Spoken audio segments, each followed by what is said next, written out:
My name is Rob Gray. I'm on the Canandaigua Lake Watershed Association, both the Outreach and the Education Committee. So here we are, reaching out and hopefully getting some education tonight. That's our end results of our efforts here. Before I introduce our presenter, I'd like to say a few words about CLWA, who sponsors the program tonight. Our organization has grown to over 1,000 people, and these residents enjoy the beautiful area, living here and recreating here, and at the same time, they're devoted to protecting the health and beauty of the lake and the watershed. That's the nature of our membership. Ordinary people with extraordinary concern about the environment, the watershed, and the lake. Our focus of late has been the blue-green algae problem, the HABs, invasive species, lake-friendly lawn care, and we developed a team of volunteer citizens to do citizen science projects. They are monitoring and measuring the lake itself during the warmer months in the summer. In addition, we offer programs such as the one tonight, this one being Glacial History of Canandaigua, and these programs are open to the public at no cost. So we are encouraging people to learn more and do the right things and avoid the wrong things when it comes to lake and watershed health. Finally, we have organized activities. Maybe you saw this advertised in the papers at all. They vary as much as possible, I think, when you think about it. We were scraping gypsy moth egg cases off of tree trunks in March. And then on the other side of the coin, we had 30 rain barrels built at Outhouse Park with some help by the Canandaigua Lake Soil and Water. I think that's not the full title, but those folks anyway helped us out. If you're interested at all in joining us, we have some material at the doorway as you go out on membership, so we encourage that. And I'll say a little bit now about our guest of honor. Actually, he's been around FLCC for a long time. Dr. Bruce Gilman, Bruce Gilman is a professor emeritus of conservation in the Finger Lakes Community College. In his retirement, that's sort of loosely understood, he remains involved in many things, many aspects of freshwater conservation. He serves as a member of the Honeoye Lake Watershed Task Force. He conducts water quality studies and evaluation of water in Canandaigua. He's a consulting scientist for the Canandaigua Lake Watershed Council. He's a gubernatorial appointee to the New York State Open Space Committee. He's on the steering committee of the Finger Lakes Partnership for Regional Invasive Species Management. And finally, last but not least, he's a scientific advisor for Ontario County Water Resources Council. He enjoys his grandchildren and outdoor activities of all kinds. He's a birder. He knows about every bird around. And he's a 46er. And if you don't know what that is, it's the biggest mountains we have in New York, 46 of them. I guess it's 4,000 feet and up. And they're hiking goals for those that are looking for a challenge. So, without anything else to slow things down, let me present Dr. Bruce Gilman, and he'll be serving us up some good things about glacial activity long ago here in Canandaigua. Dr. Gilman.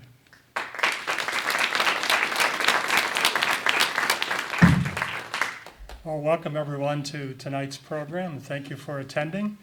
It's very nostalgic for me to return back to campus. It's been a couple of years since I've been in this kind of a setting and format, and it's one that I enjoyed throughout my time I spend here at the college. So thank you, Rob, for that kind introduction. And I do find time to go on vacation as well. You can say I traveled up to Alaska in 2011, and looking through some images, I thought this might be a very good image to start out with, because perhaps 10,000 years ago, this would be similar to what was going on here in the Canandaigua Valley with rocky hillsides, boreal forest, and maybe a tongue of glacial ice still hanging in the valley floor.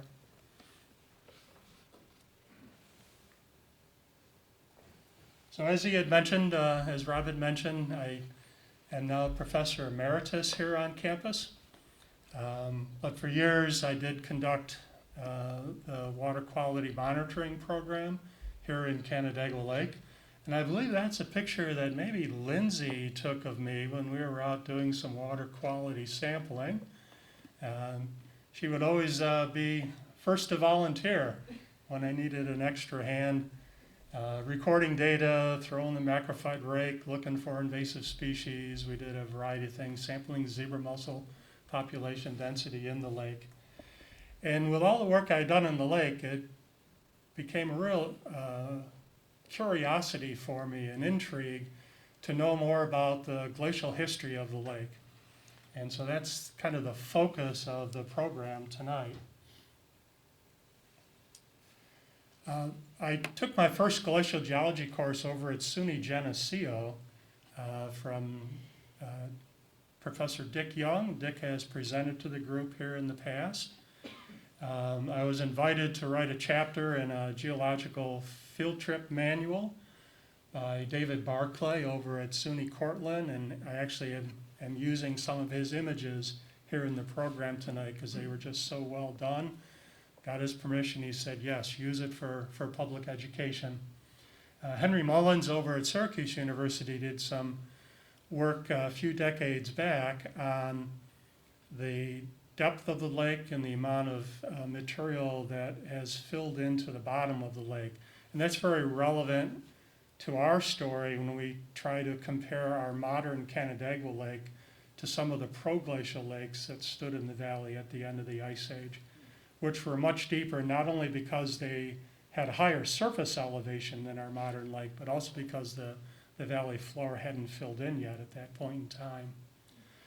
And I would be remiss if I didn't bring Herman Leroy Fairchild into the discussion. He looked at the geology of the Finger Lakes region in the mid to late 1800s. He taught at the University of Rochester. He was the first society president for the Geological Society of America. And we're so fortunate that his insight from looking at the surface features is now supported by our ability to probe down into the ground and realize with his limited ability looking at those surface features, he was nearly 100% of the time correct in terms of what the geologic story was that formed that landscape, with him, as again, just looking at the surface and not being able to probe down into the center of a drumlin or into the depths of a kettle hole pond, or drill down through the large moraine deposits, the thick moraine deposits that are in our region. Fairchild was commemorated by the Rochester Academy of Science a few years back, 1983. You can see he had an amazing lifespan. He was almost 100 years old, which I think is just remarkable for the time period in which Fairchild lived.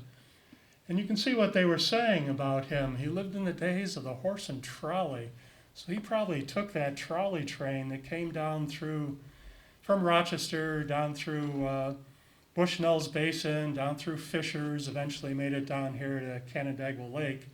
You can find remnants of that old trolley pathway, and it goes right through a wonderful set of kettle hole lakes and ancient banks of Aronquoit Creek, and just amazing landscape. And he was really, without remote sensing, as it says here, without aerial photography, even good topographic maps like I have set up in my display here on the right-hand side of the hall tonight, he reached conclusions that are, for the most part, 100% accurate. You'll be seeing an image or two, a map or two that Fairchild made of the region, and they probably date back to the very early 1900s, maybe the 19-teens, and they're still widely used in a lot of educational settings. So tonight I'll give you a brief geologic history for New York State.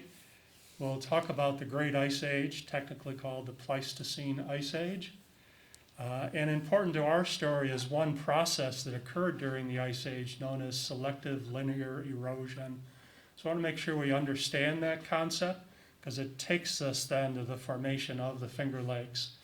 There's a lot of evidence for changes here in the Finger Lakes. I'll show you some photographs that I've taken on field trips with my college students. Things like abandoned shorelines, things like ancient lake outlets at high elevation, even digging into the ground over in the Honeoye Valley where we found some ancient lake sediments and the history of those sediments. I do want to talk about creating this large poster board map that's set up over here. As we are a small community college without a large budget, so one has to be creative in ways of sharing knowledge with students. So there's a whole story behind that I want to share with you. And we'll do that at the very end of the presentation. I only have about 50 slides, and we'll turn to the poster board map with some overlays on it. So our geologic story begins as a landscape flooded by a shallow ocean. And for us right here in this region, it was back during that Devonian time period. The light blue represents shallow oceans, the green and brown are land masses lift above ocean level. So the middle Devonian, MA refers to millions of years before present. And you can see Canandaigua is a little bit west of a mountain building episode in North America that today would be represented by what's left of that mountain chain. That would be the Taconic mountain chain up along the Hudson River Valley. So if you look at the bedrock geology of New York State, we're in that Devonian section of this geologic image. So the north end of all the Finger Lakes were in these Devonian aged rocks. The rocks get older as you travel north up towards Rochester, get into some Silurian based rocks, some colorful sandstones. And then the Ordovician rocks represent some of the oldest rocks in New York State. And they're found up in the Watertown area. They're these massive limestone rocks that outcrop and were quarried for most of the locks that were built along the Erie Canal decades ago. And then the odd pattern there, the Adirondack Mountains, of course, they're volcanic in their origin rather than being secondary or sedimentary rocks like we have in the rest of New York State. And Long Island, we kind of discount that. Long Island is just a glacial dumping ground, just stuff that was sloughed off the edge of the ice sheet, representing as far south as the most recent stage of the ice sheet actually traveled.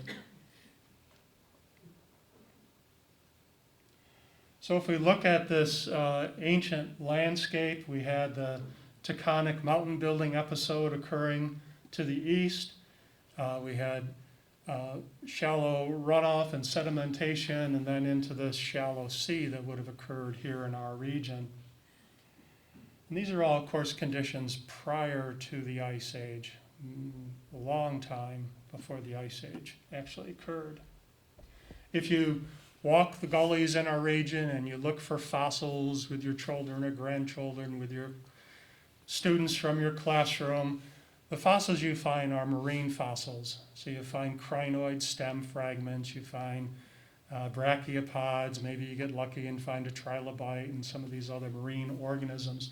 So this is just an artistic rendition of what that shallow Devonian ocean may have looked like that is now fossilized in our rock record in this area.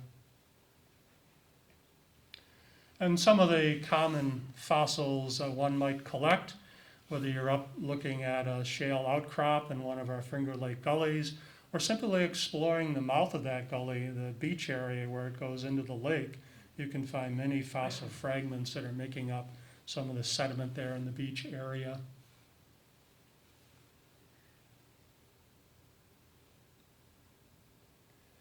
Now this shallow ocean was eventually lifted up and out of the ocean, and it was lifted up in a tilted fashion. So we call this a tilted mesa. The Roadside Geology book by Bradford Van Diver tells chapter by chapter the story of the landscape in different regions of New York. It's very readable. I would encourage, if you have this interest in geology, to sign that book out from the library, our college library or Wood Library up on Main Street, and I think you would enjoy each of the chapters there. As the bedrock was uplifted, these layers of bedrock, they were tilted as they were uplifted, the older rocks to the north and the younger rocks to the south. And wherever we had more resistant rocks, like limestones and dolomitic limestones that are labeled here as dolostones, those rocks formed an escarpment that ran east-west across our section of upstate New York. So we can find the Niagara limestone escarpment. Of course, there's a beautiful falls going across that escarpment today. You can find the Tully escarpment, several resistant limestone layers that usually form the cap rock for the falls that we have and the gullies in our region, and then the really major escarpments across the landscape. So we're going to be talking about the Great Ice Age and what was so different in the Great Ice Age. Well, this was a time period where the landscapes were repeatedly covered by advancing ice sheets that had their origin in the Hudson Bay area of North America and would move southward with climatic cooling. The Ice Age began about 2.5 million years ago. And we kind of think of an endpoint for the Ice Age at around 12,000 years ago. And I don't know that because I was here then, despite some of the rumors that I occasionally hear about from people. Now, it's that most recent ice advance, stage known as the Wisconsin stage, that modified, it certainly fit the pattern of the earlier advances, but it modified it, and it's that Wisconsin stage during the Great Ice Age that's responsible for the features we see today when we're outdoors in this landscape. And that began just shy of 100,000 years ago, and again ended about 12,000 years ago. During any of these ice advances, the global temperature is considerably cooler than what we experience today. And the ocean levels, because so much of the Earth's water supply is tied up in glacial ice, the ocean levels drop significantly, 100 meters or well over 330 feet. So the coastline for North America is quite different. Florida is about twice as wide as the peninsula is today. If we were to travel back in time to the Great Ice Age, to this Wisconsin stage. So I hope you all agree that we're talking about a very different time period that once was right here in the Canandaigua region. We have some records of the Pleistocene Ice Age. The time scale on the bottom goes back about 2.5 million years. And you can see there's a great fluctuation in temperature patterns that are recorded from various types of data collected in parts of North America. The bluer areas represent colder conditions. As those lines dive down towards the bottom of this chart, we're in a cooling trend and setting up another stage of advancing ice sheet. And towards the top, we're in warming trends. And the ice sheets are waning, which simply means they're melting more quickly than they are advancing. So the margin appears to retreat, even though the margin's always moving forward in one direction. If it melts more quickly than it's replenished, then that margin retreats. So warmer, less ice towards the top, colder, more ice towards the bottom. We call these warm cycles interstades, and we know the cold cycles as glacial stages. And I'll bring a little red box in here, right there on the right-hand side. That one farthest to the right is the Wisconsin stage. So that's that one on this time scale of 100,000 years ago to about 12,000 years ago, impacted and resculptured our local landscape. The earlier stages simply didn't travel as far south as the Wisconsin stage. And that Wisconsin stage covered nearly all of New York State. As I mentioned a moment ago, it's responsible for an end moraine deposit that we call Long Island. And you could hook that right over to Nantucket and Cape Cod and Martha's Vineyard. It's all about the same geologic age. But there was one section of New York that was unglaciated during the Wisconsin time period. Fairchild called that the Salamanca Reentrant. And today that's, of course, a wonderful state park there in southwestern New York State. So if you visit that area, you won't find the same glacial features as we see here. The soils are much older. They weren't replenished from new glacial deposits being laid down. And you'll see just south of it in Pennsylvania, the Rock City area, where glacial melt sculpted these towers of rocks that are favored for a lot of the rock climbers in the region. So that's down in Allegheny State Park. Okay, really silt loam, rich forest, ancient old growth forest down there. So why this cyclical pattern? Why does it fluctuate so greatly up and down over this time scale of 2.5, 3 million years? There was a statistician in the 1940s, late 1940s, who took upon himself to look at this cyclical pattern and try to squeeze a theory out of the numbers, out of the data that he saw there. His name was Milankovitch, and he suggests that there are global abnormalities that change the heat balance of the Earth. So there are times, briefly, that the Earth is cooling down, the heat balance has been reduced, and times when the Earth is warming up. And he thought these were due to global abnormalities. The first abnormality that he talked about was a change in the shape of our orbit from nearly circular to more elliptical.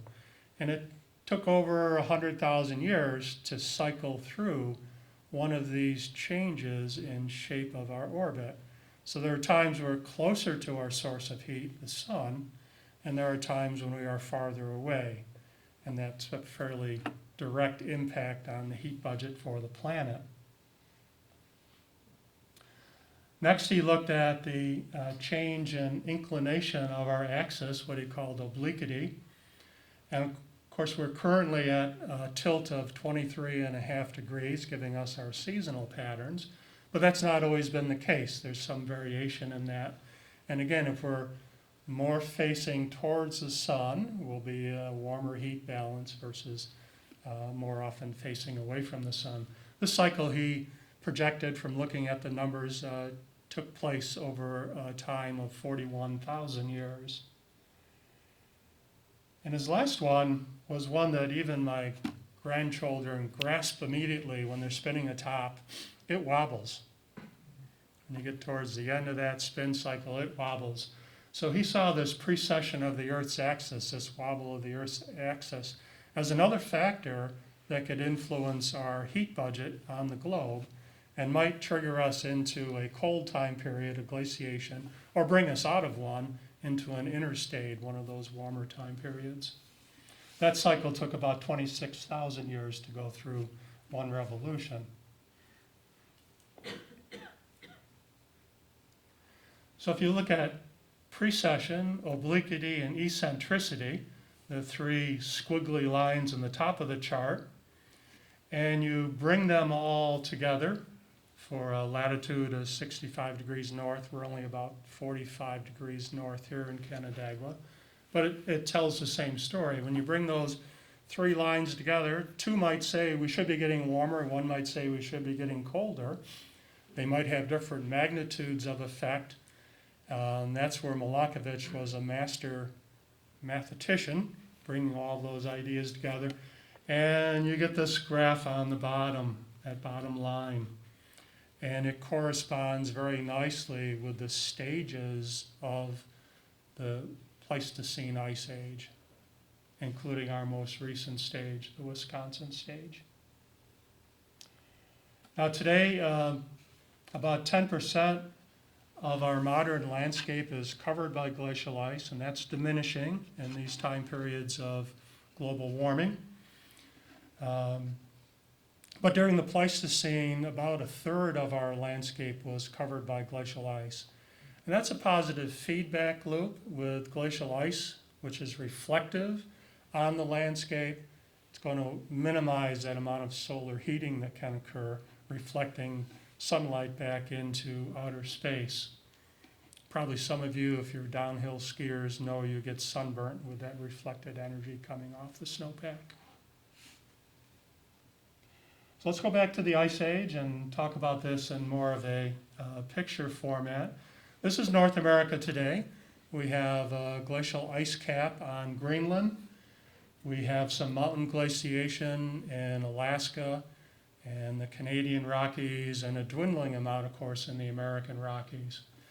What was it like at the peak extent of the Wisconsin ice sheet? Let me just change that image to show you how much more of the landscape was covered by a continental ice sheet. During the Wisconsin days, the ice sheet had two centers. We call it the Laurentide ice sheet. There was a center over Hudson Bay, which is the relevant one for us. That Hudson Bay ice sheet was 3 to 4 miles in thickness, and it's thought here in the Canandaigua region that it was just under a mile in thickness here in the landscape. So that's a massive ice sheet, and just imagine what that burden of ice laying on the landscape does to the landscape, even without moving. We're talking about this ice sheet slowly moving. Now we can bring in Greenland there just to tell this next part of the